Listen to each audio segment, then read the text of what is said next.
Is this the last ever ketone shot I do? Let's find out.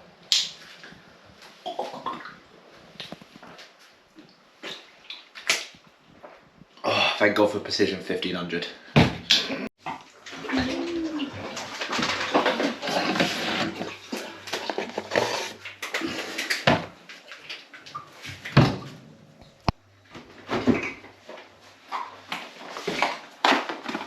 Probably should have tidied the fridge.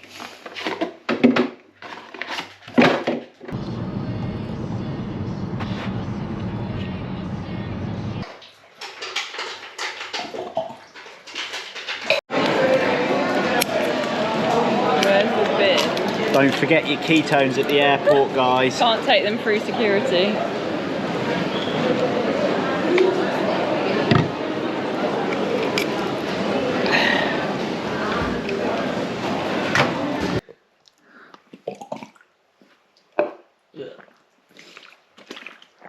Ugh. Right, attempt number, I've lost count. Try and make a vaguely short, sharp and snappy video about using ketones over the last month. I've tried to do a script off the cuff, sat in the garden. But yeah, this is harder than I thought it would be. But here goes. Right then, so I'm not going to cover off like the full details of the science behind it and everything. A, because there's an awful lot of content and podcasts, etc. out there.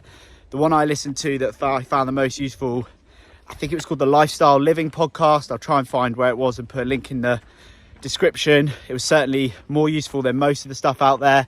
It was with the co-founder Michael, and it was generally a chat rather than a like grilling or Q&A, or someone was being paid loads of money to talk to him.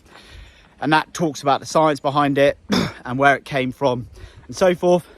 I'm also not qualified to talk about that sort of stuff, so we'll move on. Essentially, ketones are a fuel source. They're a fuel source for your body, and there's this part of it that is a fuel source for your brain, as it is a fuel that can pass the membrane, and so you can use it both for your cognitive function as well as your physical function.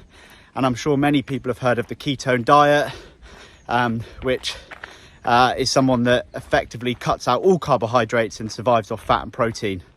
Sounds like a crap diet to me. So I took ketones for 4 weeks. Amy took them for about 2 weeks as well. So we were sent a sort of 6 to 7 week supply.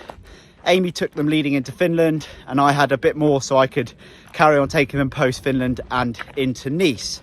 So 4 weeks, and effectively had one a day.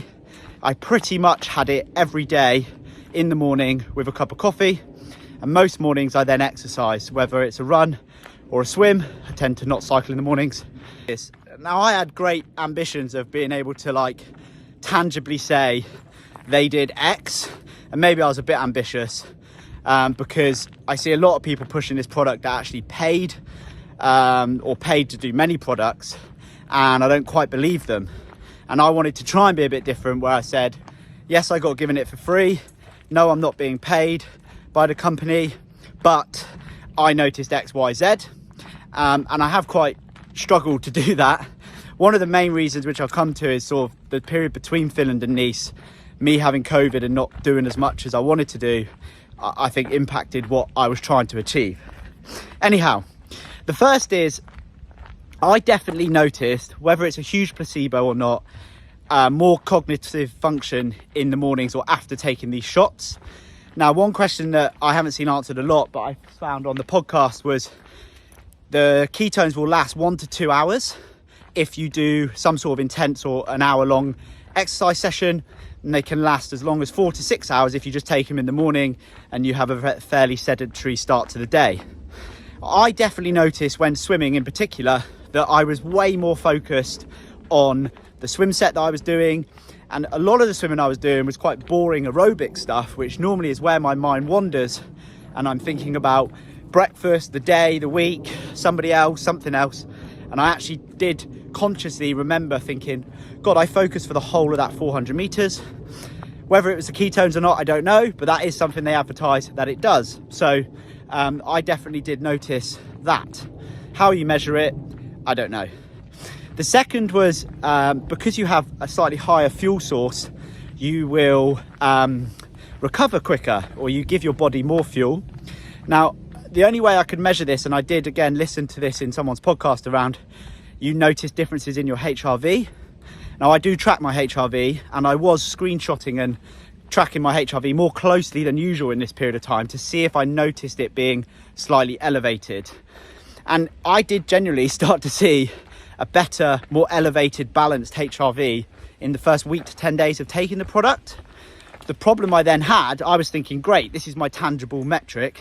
The problem I then had is I raced, which obviously has an impact to my fatigue, HRV, etc. But I also raced with COVID and had COVID for a week, which, as I can see from my HRV chart, it plummets.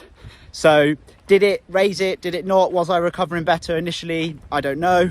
Yeah, did it have an impact on my recovery from COVID? I don't know. It's hard to say, but you can see it drop and come back up. The third thing I noticed, and I only really noticed this on reflection, was my appetite was definitely suppressed slightly.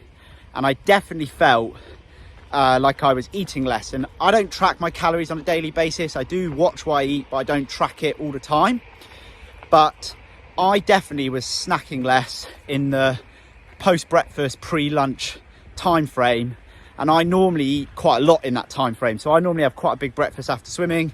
I then normally have more Weetabix or some bagels with peanut butter, like quite a large snack. And then I have lunch, and then I snack again.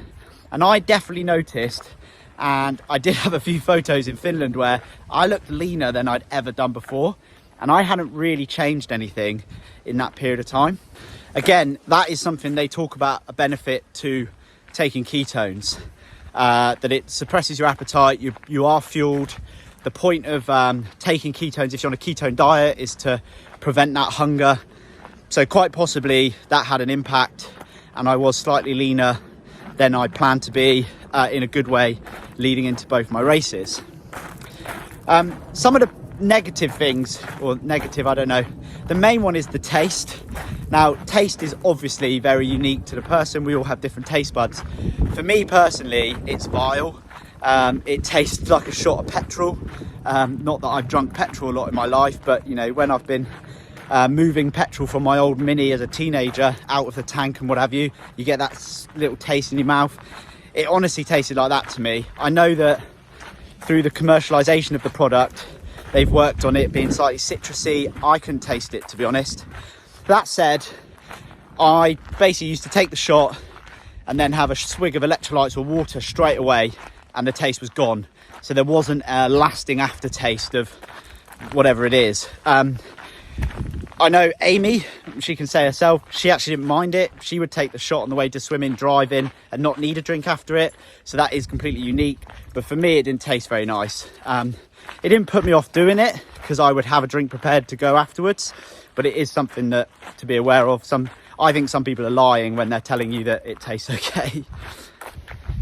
The other thing that's a bit of a negative is obviously the price. Now, I know there's a huge amount of discount codes flying around out there, so I don't know whether many people do pay the actual retail price, which I think is about £120 for about a month's worth, maybe $1. I'm not sure. It comes from America, but that is pretty steep. So for me, it's definitely a product for someone who, you know, not your average age grouper, not your average Ironman athlete. You know, there's far better ways to spend your money if you're not already on a decent coach, some aero upgrades that will actually save you some time on race day, etc. If you are at the pro end, or you know, you're an elite athlete, then yeah, maybe there are some marginal gains in it and it's worth it. But bearing in mind, a lot of the people that are at that level are being paid or using this product for free. I don't believe they're actually putting a hand in their pocket and paying that month in, month out to use it. So it'd be interesting to know if any actual elite people are using it and paying with their own money. So what's next? So I've run out. I've got one more shot and then I'm done. I would love to continue using it. I don't have the funds to buy it. So if I was sent some more for free, I definitely would keep using it. I definitely would love to try it in taking more than one a day, as it's sort of prescribed to be. Taking one before a hard session. So as we approach the winter, I'm definitely going to have a VO2 block on the bike, for example. I also would love to try it, you know, sort of in race prep training. I wasn't sort of brave enough to try Finland and Nice because I got it so late. But yeah, I would love to. I know athletes that put them in their bottles on race day and have the fuel during the race and sort of make sure it doesn't conflict or impact any of the normal fueling that you have through carbs, etc. So yeah, if you like this video, the only way they're going to send me some more is if people watch it and people like it and comment. So yeah, I don't tend to do a lot of product reviews. I only want to do product reviews for things that I think will add value to me as an athlete and to my audience as such. I'm not going to, you know, take a wetsuit from a crap brand and rep it just for the sake of it or anything silly like that. So there we go. Ketones. Should we all have them?